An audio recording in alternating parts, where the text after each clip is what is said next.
we started, I started with PivoTrac about 21 years ago or so, and over the years we were able to do more and more, and we started bringing more and more of our production in-house. So now we design our hardware, we have it manufactured.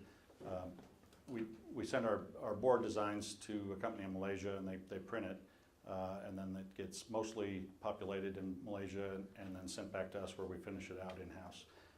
And then we also write our own software, so we build our own website, and we've been doing that for the last about 11 or 12 years or so.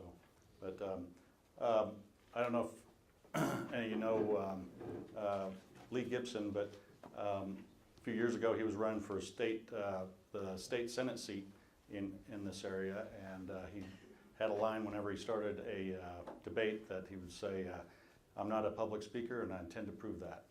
So that's how I feel about it. I'm not much of a public speaker. I don't do this very often. So, and hopefully the internet will work with us a little bit. I do have two handouts I'd like to.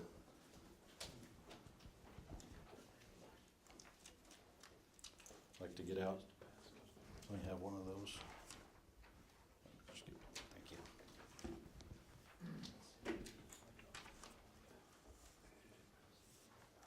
So, pretty much, I'm sure everybody in here has renozzled their pivots at least, once, if not many, many times, or several times a year even. One of the most important parts of your pivot's function is the pressure. So I was going to spend a little bit of time talking about pressure in general and how important it is and what it means. Without looking at the sheet, can anybody tell me what kind of pressure you're supposed to have at the end of your system? 3 pounds above your regulator pressure. Okay. That's good. I didn't hear any numbers that were closer to what people actually run. 5 pounds below. 5 pounds below what your regulator calls for? Yeah. Got water dribbling out the end. Yeah, as long as you got something out the end.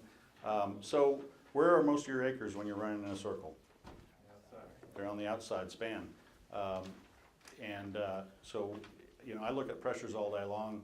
Guys call about different problems, and I'm going through the website looking at pressures all day long, and I see what's actually being run. And I know there's a lot of special cases where maybe it's the end of the season and you're just trying to finish off the crop and get it through without having to renozzle. But there are a lot of pivots that are running at the main line. They're running 2 to 3 pounds or so. But if you look at these sheets that I handed out, and these came from my dad's place. So I picked 2 sheets. One of them is the first page, and one of them is almost the last page. It's page 16. And thank you. So on the first page, you have a lot of your important information. I circled in red the more important pieces there. So you see, you've got your number of acres, 120. Your flow rate that it's calling for is 550. So assuming that you're getting 550 gallons a minute out there, your pivot pressure should be 15 pounds. And this nozzle package is calling for no more than 10 feet higher and 10 feet lower than the pivot. And then the speed at 100%. That's important. The speed at 100% is important when you're setting up speed control on PivoTrac. So that's why I circled that, but that's a number that we need in order to make it work properly. So if you go to the second page, page 16, I circled at the bottom right there what the pressures it's calling for are.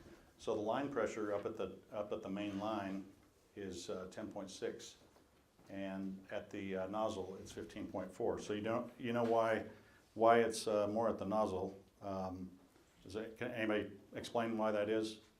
Hydrostatic gravity. It's what? Hydrostatic pressure. Right. So what distance creates 1 pound of pressure? 2.31. Good. Yeah. We ain't been in school for nothing.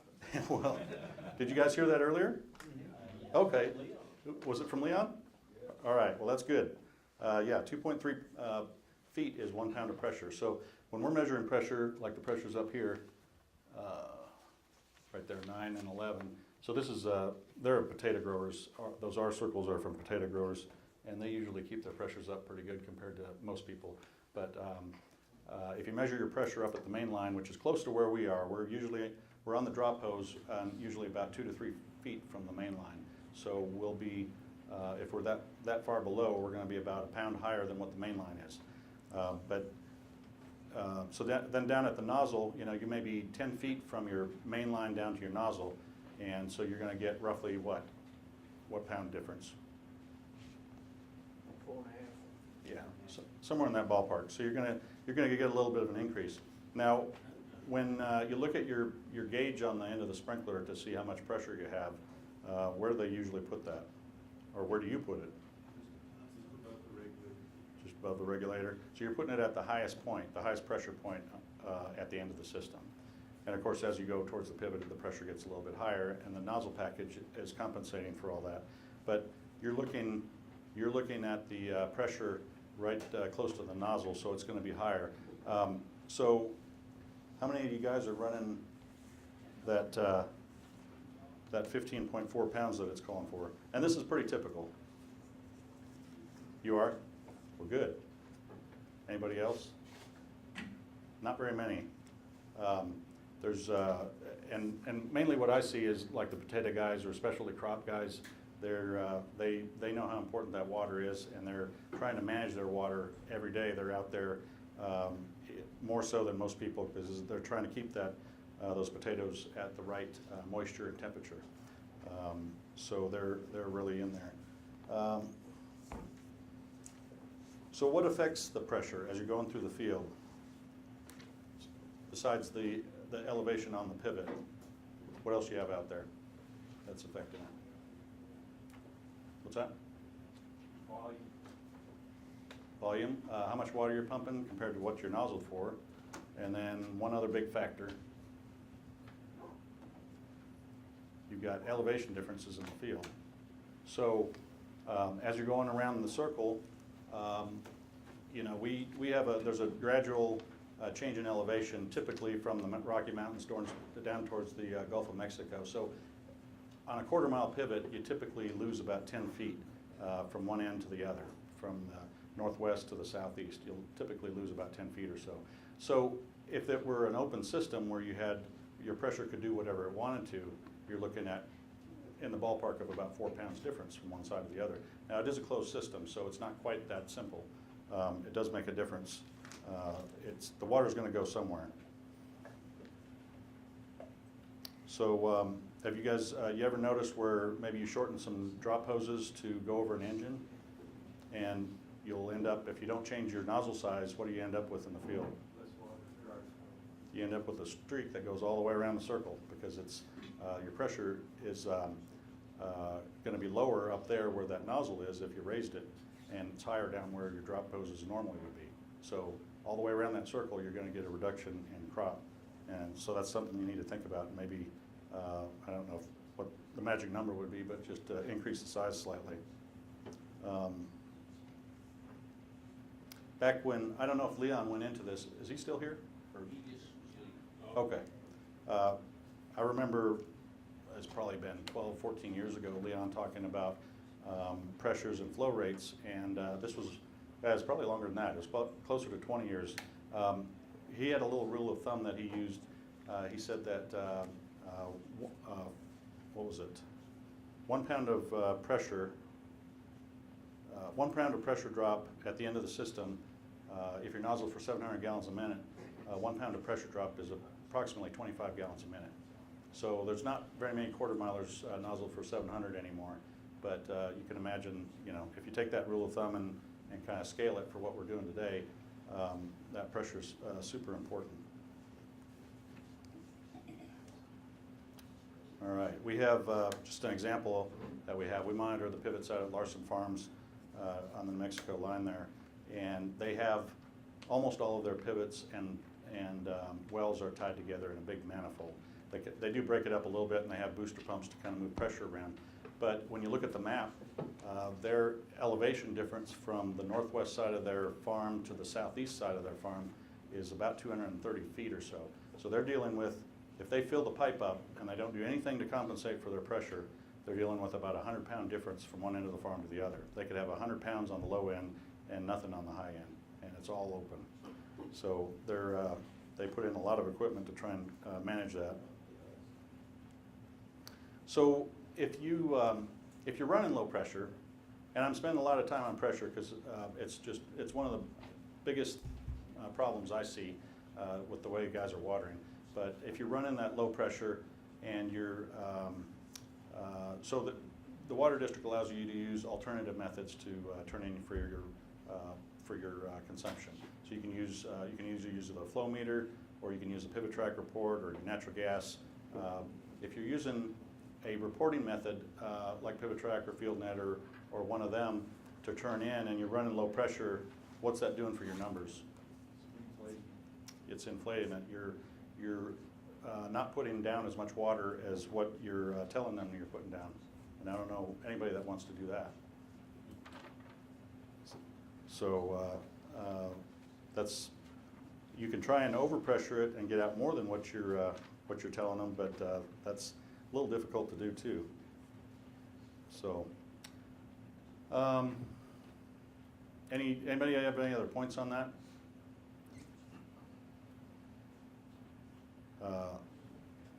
I'm going to go, let's see here. I was going to go through and just go through some of the stuff on our website as far as what we have on there and what the different options are. So this is our summary page, and this is set up where I've got a few examples in here from guys in the room, and I've talked to Chase and a few others that to see if we could put their stuff up here. So we'll probably, if you don't mind, we'll probably pull some of your water intensity graphs. I don't know if have you been using those much? Yeah. So We need to. yeah. Well, maybe you can tell us more about the circle after we look at it here. So it's pretty self-explanatory on here. You've got your pressure, of course, and your position, and then when you're in auto mode or the monitor is running the pivot, this box turns orange and it tells you how much water you're applying. So looks like the potato guys are putting out a ½ an inch to, I'm not sure they're getting, some of it's they've already planted, I think, but they're getting things ready. And then we have a couple of other things on here, speed table and chemigation pump. So I'll go into that in a little bit, but the chemigation pump, they use that for applying their fertilizer and then some chemicals that they use. And so we've got that set up to where it turns on and off automatically as it reaches a certain point in the field. And then days per revolution and degrees per hour. If you put your mouse on top of that, it also converts that into hours per revolution. Let's see. So, but you can also change that. If you want to leave it in hours per revolution, you can go into the My Profile area and change that there. And so this data over here is actually for 2018. They haven't reset it yet. It's January 1st, 2018 to current. And then this is new, relatively new. We put this water intensity map button up not too long ago. Before this, we had it hidden in there a little ways where you had to dig to find it, but not enough guys were finding it, so we changed the way we did that and made it a little more prominent. So I'm going to go into that.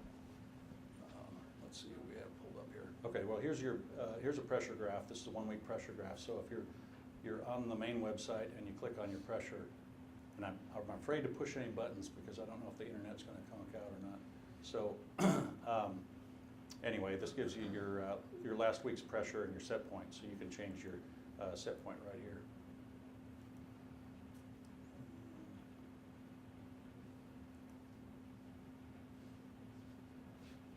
Let's see. Which one of that 11 or? 11's the big one. 11 is, did you have anything interesting happen on that one last year? Hail. So did you change the way you watered because of it? No? Not really. Okay, let's see if this loads up. Okay, so you had half a circle. Let me shrink that down a little bit. Half a circle of corn, and then what was on the other side? Wheat. Wheat? We just flip it, pasture and use corn. Okay, so this is what we call the water intensity graph, and it is every minute, let's say either every 1 or 2 minutes, we're monitoring where the pivot is in the field as it's applying water and calculating what the total is. So you can see on the outside of the circle, this is your low point. Hopefully that thing stays. If it has to reload. So this is probably your low point. I don't know if you have a playa lake over there. I don't know why that's It just refreshing. drops off. What's that? It just drops off into the creeks down there. Okay. And then, actually, let's see if you've got it set up here. Okay, 1,400 gallons a minute on 680 wet acres, is that right? All right. So, so your higher pressure points on this outside ring, your higher pressure points are going to be darker blue and then lighter for where it's a little less pressure. Now less pressure doesn't necessarily mean it's your higher point in the field, depending on what's going on. You know, this is an average for all of 2018. And if you take your mouse and you move it over on top of that, it'll give you your average pressure for all of 2018. It's actually from 2018 to current, I believe. Let's see. No, that's just for 18. So, so the outside ring is your average water pressure, and then the inside is the amount of time it's spent watering in each part of the field. So on your wheat, you had 11.8 inches roughly applied. And you can scroll it around there and see. I mean, it's fairly consistent, but there's a little bit of where there might have been an overlap or something, you know, just a little bit different down there. So then we have these dark streaks up here on the corn side. Looks like your average was about 23, 24 inches. But what happened on the dark streaks? Do you know? Probably got stuck and Yeah. set overnight. Yeah, so, or even, I mean, those streaks will show up even if it's just been an hour or so. You'll start seeing those streaks through the field. So it's a good, if you want to take this map, compare it to your yield map side by side, I mean, it's a good way to analyze what happened out there. Especially if you have a scenario where part of the field just kind of tanked off, you can determine whether it's a water problem or if you need to look elsewhere. We have a guy over by Stratford that had, on his yield map a severe difference in yield in one sector of the field where it was off 40 or 50 bushel, and he didn't know what happened there. And as a large farmer, so he had several guys running his pivots and running his fertilizer and all that stuff. So we went and we pulled up the water intensity map, and it showed a very consistent pattern there. So it came down to, I'm not sure what he ever nailed down on it, but I think it came down to the fertilizer application. Whoever was managing that had a skip in there that really dinged his yield. It must have happened at the wrong time. So anyway, it's just one tool that you have to kind of narrow down what's going on out in the field. Anything else about that one that stands out to you? No. So what's neat about this, though, is you can take this and we can say we want to just look at July. And again, I'm risking losing internet here, but I'm going to look at July 9th and 10th.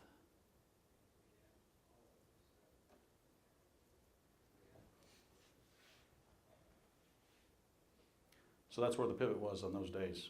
It shows you can narrow this down to the exact day and look at how much water you put down or where the pivot was on that specific day.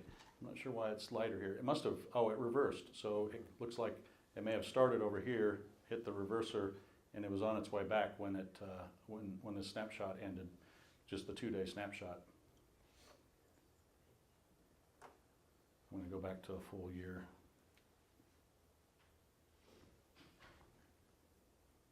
So down here at the bottom, there's a few other tools. This one's showing how much water was applied for each month in number of days. So it just gives you a good bird's eye view of what months were the most heavily watered. Of course, this one had wheat out there, so he's watering in the colder months too. Average sector, now this is the whole circle. This is the average for the entire circle, not just the corn or the wheat, and then telling where the highest and lowest are. So the highest would have been where it got stuck or went down. And then at the bottom, this is your pressure through the season. You can see how nice and high it started at the beginning. I don't know if there's any way to stop that. So right in here, let me see if I can, let me try this. That might stop it. So right in here, at the beginning of the season, you know, had pretty decent pressure, pretty close to where it needed to be, and then it started tapering off. And I'm not picking on you. This is very common. In fact, your pressure right in here, pretty typical of what I see. Now it's jumping up and down quite a bit. Is there a reason for that? It's just that they're all down in the bottom. There's 3 motors and a booster. Okay. To get So if something's running rough, it can account for that. Day and night, Karlyle? Yeah, there should be a little bit of that too. Now, I can take this graph, again, if the internet holds up, I can take and narrow this down to just look at, let me see if we can look at that. So it's still, I mean, that's more than day and night. It's jumping up and down like a rough motor, maybe a motor that's missing or something like that. It's smoother over here. So let's look at another one. Evan, you have one? You have one we want to look at? I put it. D12 right there, Okay, put a couple of yours up there. D12. That's not yours. That's, oh yeah, it is. I'm sorry. If I can get that. So what happened out there? We'll find out, I guess. That was actually very consistent. Of course, you have your low point in the field, Yeah. right in there. But overall, I mean, very, very consistent throughout the field. That's unusual for an oversized circle to be that consistent. Looks like you might have had a little bit. The outside, outside span, we had shut off on that one, Outside span? just to keep our pressure up. Okay, so it was starting to get a little low. Now, have you filled in the numbers on that? Yeah, okay, so you do have your numbers in there. 1,800 gallons a minute and 350 wet. Was that with or without the That was, it'd be down to 300. 300? Okay. So that's going to skew it a little bit because that's not how the map's set up under PivoTrac. So it's going to underestimate the total amount of water you applied. But anyway, you can see the pressure. You had really good pressure over there. Well, if I had 1,800 gallons and 300 acres, I'd have good pressure too. Sorry. Depends on what you nozzle it for. We want to look at some of yours? No, I know mine are good though. All right, what else? That was D12? Either one of those other ones? I think I tried to pick some that were a little less consistent than that. That one was pretty consistent. That would have just been, wheat silage on that one, so that wasn't run very long. Wheat silage? Yeah. Okay. So that had 18, 19 on it, 16, 15, 16 on the west. So and one streak in there.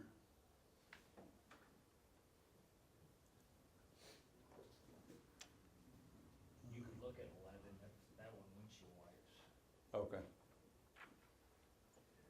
If you guys have any questions or anything, I just wanted to go over some data and look at some things, and so. Is this on your advanced service or just your basic? No, this is on all of them. So you have it too. So quarter milers, though, typically quarter milers aren't very interesting unless you have a lot of downtime. Most quarter milers are fairly consistent. It's when you get into a half milers where guys might have split crops, or there's just twice as much that can go wrong on the pivot, number one, but they're just always more interesting. So a lot of times I'll show this to a guy and he'll say, "I remember that night."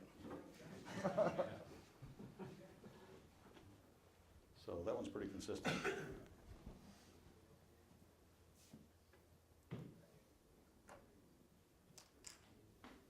Is that what's doing it? Yeah. Okay.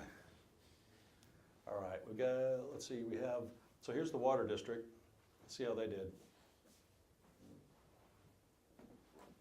Actually, they have on the east circle, probably shouldn't have pulled these both at once, but.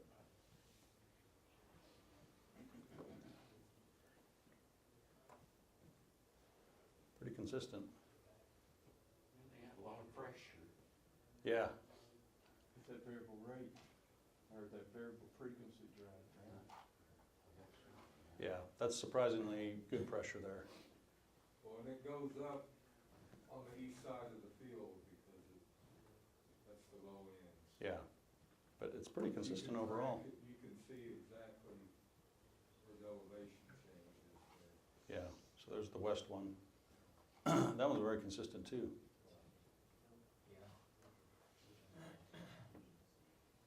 Have, That darker circle, that's from the satellite imagery overlay. We moved that pivot over. Yeah. We put a new pad in, so right, Yeah, that so the- darker is the old circle. yeah, this is the, Google map is not quite up yet, the new one. So what do you attribute the consistent pressure? Anybody? Lots of water. I think, Making sure your nozzle's right. yeah, it's, just, Well, and we maintain between 15 and 17. I was checking it pretty consistently for a while. yeah, We don't. other than a few, Get out that band very often. yeah, other than a few specialty guys, I don't see most, don't see pressure like that, just doesn't happen. So, here's, Jay Murphy's Jay in here? No, okay, I talked to him about showing his, so there's, I don't know what he has over here, but that looks like corn probably on a third of the circle. And, so, yeah, Lem, if you just pull up that page, that there's those water droplets, that's where you go. So, any questions on that? I was gonna just zip through a few other things here.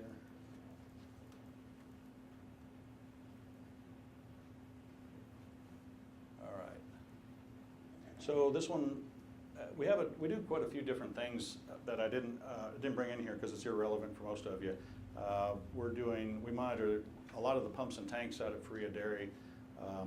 So we hook up to both their freshwater and their effluent tanks, and they use their gray water for cleaning out the barns and things like that. So, but we are hooked up to their to both sides of it, and then they have interesting situations sometimes because you can imagine, as large as that deal is, that if they don't get the pipe size right on their drains or whatever, we found out that that one of their big Exum dairy can flood pretty easily into the basement. So they undersized the drain that goes from the tank away, and the tank's overflowed a couple times. But anyway, we do a number of things like that. We control VFDs, like out at Larson. We're hooked up to some Yaskawa drives, well, quite a few Yaskawa drives out there, and able to change the speed of the drive remotely or start and stop it. But main thing, what I found is that most of the time when somebody monitors a well, typically it's used for just making sure that it's running. It's not used to change speeds very often. You can imagine if you've got a VFD out there, you kind of want to be there, and if it's pumping air, you'll slow it down, but you're not gonna slow it down just for the fun of it, and you don't want to be pumping too much either. You don't want to be ruining your drive. So trying to think of a few other examples. Oh, we have. Let me see if I pulled that up here. We have.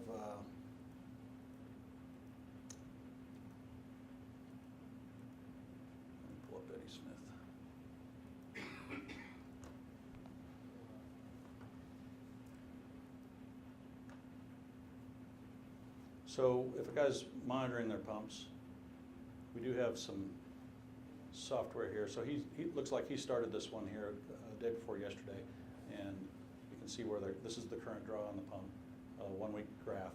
And so he can set in here his delays, his start delay and his stop delay. So if he selects, if you have multiple wells, you can turn them on and off where they're controlled by the pivot. So if you started the pivot, for instance, if he started this pivot up, it would, with that control box turned on, it's going to send a command to start the pump whenever he starts walking it.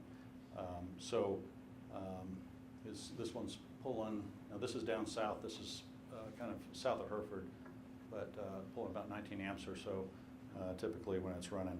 But you can set a delay on there, so when you start walking the pivot, maybe you just want to move it a little bit, you can put a 5-minute delay in there or something like that to prevent it from just starting and stopping the well instantly.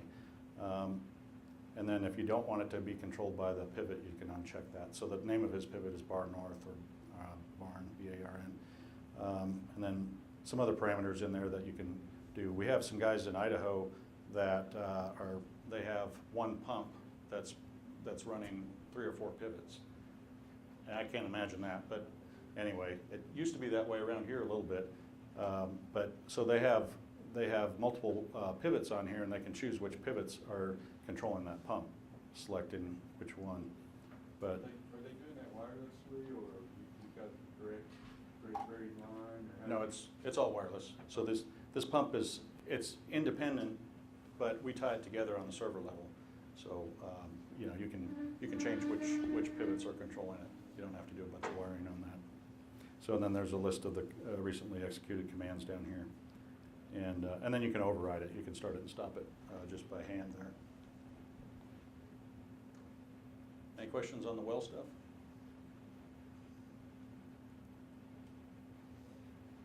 So this is our control menu, and this one actually doesn't have direction control on it, but you can set your speed here. I'll go into that a little bit. That's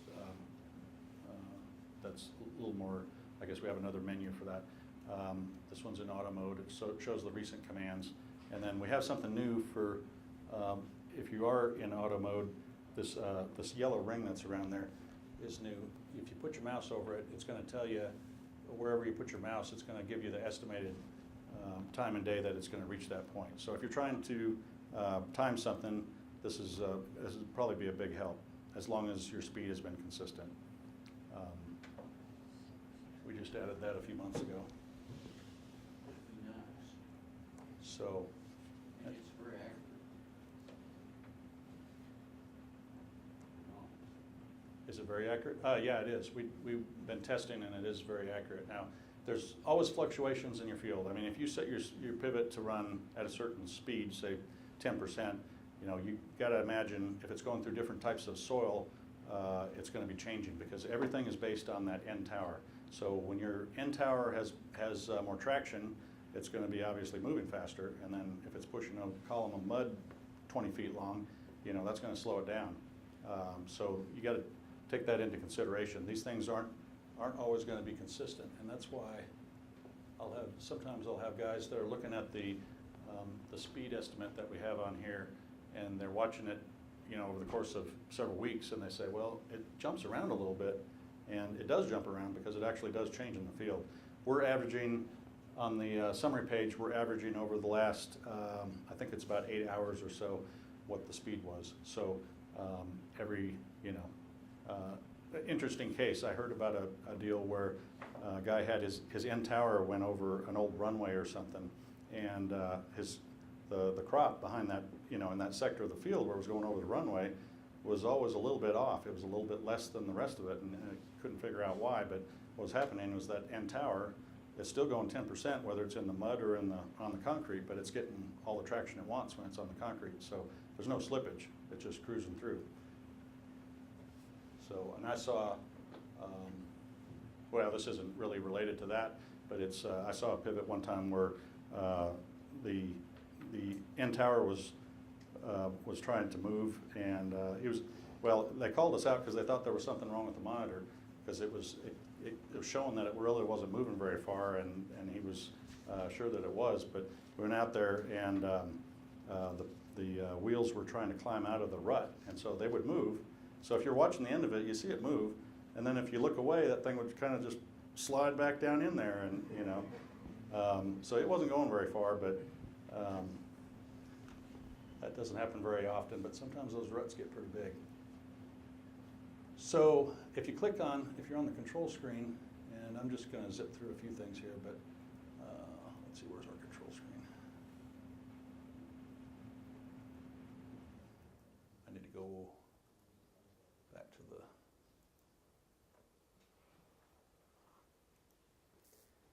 Okay, if you're on the control screen and you hit the speed button, it's going to take you to this menu here where, as long as you have your parameters set in there, like this one has 121 acres and 600 gallons a minute, and then super important that we get an accurate number on the hours per revolution at 100%. And we do our own calculations on that. So they've entered in 7.1 hours per revolution at 100%. And that's those charts that I gave out, that's included in the chart as what that speed, what that number should be. This one's super fast.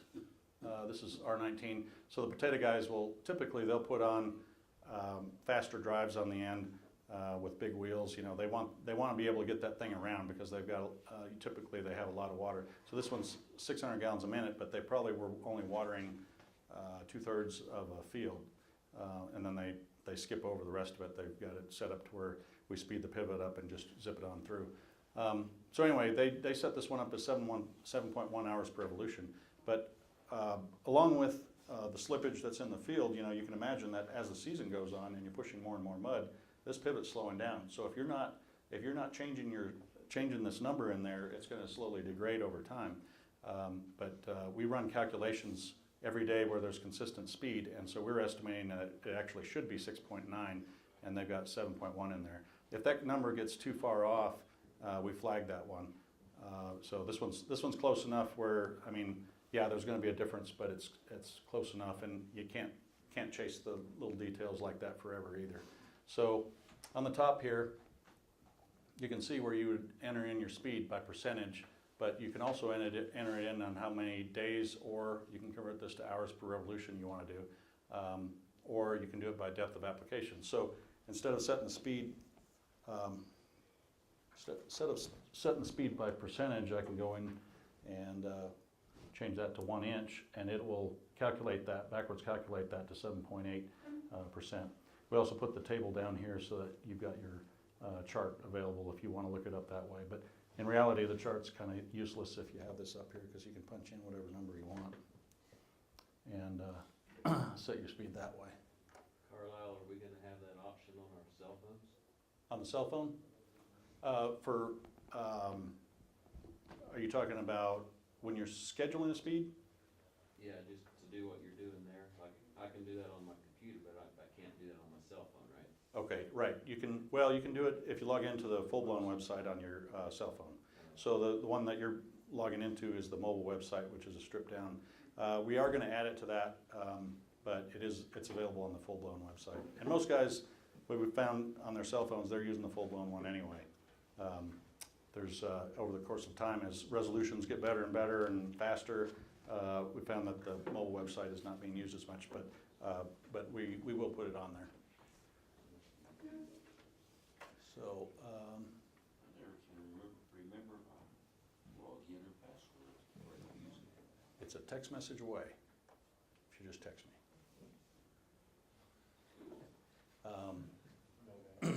So here's, we have a flow meter. Let me go back to the main page again.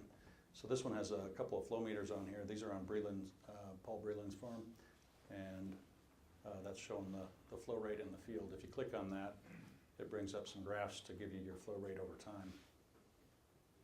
So that's something that we've also found, like the wells, where guys, sometimes they think they're going to be starting and stopping them a lot with remotely, which they do, but typically they just want to make sure that they're running. So, you know, heat of the season, they want to make sure that each well's running. Or if something goes down and they lose pressure on the system, they want to know which one it is, and so they can drive right to it.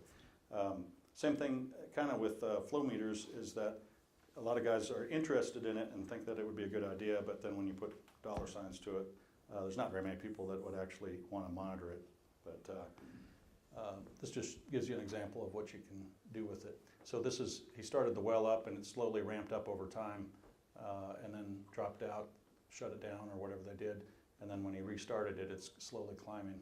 I don't know why it would be climbing unless they were working the air out of the line or something like that. And then this is your accumulated total over the last week, so showing 1 million gallons. This is what we call the speed table, and that's probably a bad example there. Let me find a better one. Does the water districts, do they still have their speed table set up? I think so. But I don't know that we didn't use it last year because we were off of 3, 4, 5. Okay, yeah, that's right. Yeah. So they may not be. Okay, but it's still in there. Okay, there we go. Yeah, so this is 2017. This is one that Leon, I worked on with Leon. So we can have multiple scenes in there, what we call scenes or different prescriptions. You can have as many as you want to in there. And so what we have here is how the circle is divided out. Kind of like those water intensity graphs that we were looking at earlier. The circle is divided into watering, the intensity of watering. And you can see it over here. So from 90 degrees to 150, which would be that green area, it's corresponding to this green box here, is going to be putting down 8300s. And so you can follow that through the field. So what this was simulating the 3 gallons per minute per acre, 4 and 5 gallons per minute per acre. And then you can, if you click on any one of those areas, it will give you the parameters that we know about that. How many acres are in that sector of the field, how long it's going to take to water that, 20 hours to water through that. And the speed that it's going is 2.9 degrees per hour. So a lot of information there. Any questions? I'd like to explain a little, okay, so I reverse on a small pivot, Okay. and I've messed around with that, trying to make it, where in one direction it speeds up right before it gets to the end. Okay. And it reverses and runs the same speed whole path, and I get confused on the direction, but, forward, reverse, how to set up the different zones for forward and reverse, Okay. and to make it reverse. Yeah. So let me pick a pivot that has direction control on it, because those don't.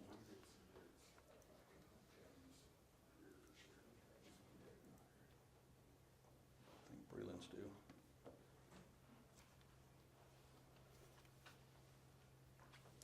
If we didn't lose internet right now.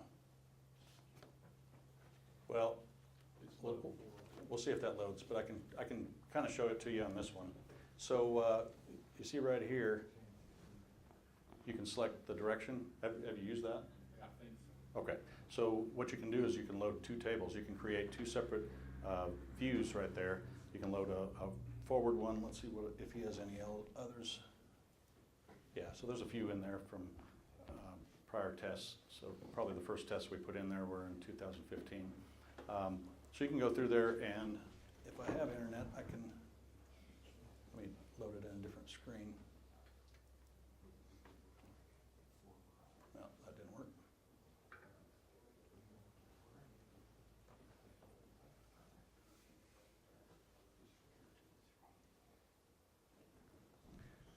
So they're getting the dial-up cranked up right now.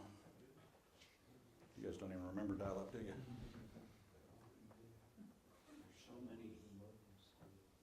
So much opened up, I bet that's what's killing you. Well, let's see if we've got another one. Okay, I'm just going to leave it there. So I did change views though, changed it to a different scenario. So you can create a scenario for both forward and reverse using this drop-down area. And then you can either, if you have it set to both, it won't matter which direction you're running, it's going to run the same pattern. Or you can create a separate one for forward and reverse. And have some guys that are doing what you're talking about, where they're trying to feather it in, you know. And so are you trying, which way are you going? Are you trying to speed it in or slow it down before it gets there? When you come into your direction change? I'll slow it down. Speed it up. That or speed it up right after reversers. Speed it up, okay. I guess there's different thoughts on that. My thought is that it's best to bring it in fast so that you're not, you know, right when you get close, bring it in fast and then come out slow so that you're not tracking back over the deep mud. But it kind of depends on your soil type too. So, but anyway, that's how you can do that. And you can create up to 16 different sectors doing it that way. We also have VRI where you can have 180 sectors, but I'm not going to go into that because that's a whole nother ball game right there.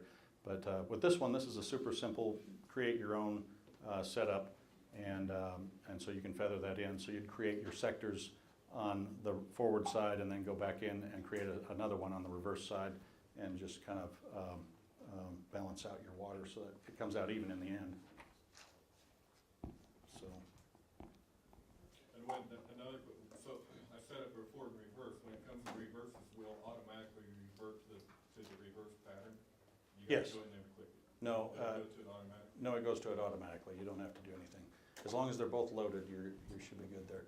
Okay, let me see if I can get this. Okay, so for direction is super simple. This is a setup, probably a corn wheat setup here. Just you go in here and you can create different scenarios on that just like you do with the other one. So this is a half miler. He may later on, I don't know if he may divide that circle into pieces also, or that half of the circle into pieces, and he can run different scenarios anytime he wants to. But it's super easy. Once you name it, you set your forward and reverse point and decide whether it's repeating or not, and then you can execute it. So, does that kind of answer it? All right. I'm just going to look through and see if there's anything else. There's a bunch of other things that we do. I just haven't gone into some of them because it probably is more of a one-on-one thing. Any questions on anything? Anybody want to look at their pressures? You want to look at yours? Mine are terrible. Yeah, I made a mistake one time of pulling up well, he gave me permission, but I pulled up somebody's circle, and there were a lot of interesting things that happened out there. So, So on this chart here, does that have 10-pound regulators? That's perfect. that one, I don't think that has regulators on it. No. It doesn't have regulators? No. I guess I've had a question why you get these nozzle charts run and you got 6-pound regulators. Why do they run them so they have 10 pounds at the end of the system? On the main line? Which should give you about 15 down at the regulator. Yeah. Why do they do that with 6? And then, so if you have 9 pounds like everybody's telling us here, are you still putting out enough water? I guess you are, huh?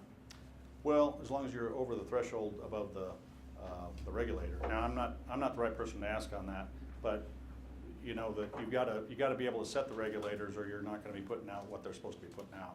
So you have to be able to overpressure it when you first start up, which usually isn't a problem unless your nozzle package is way off.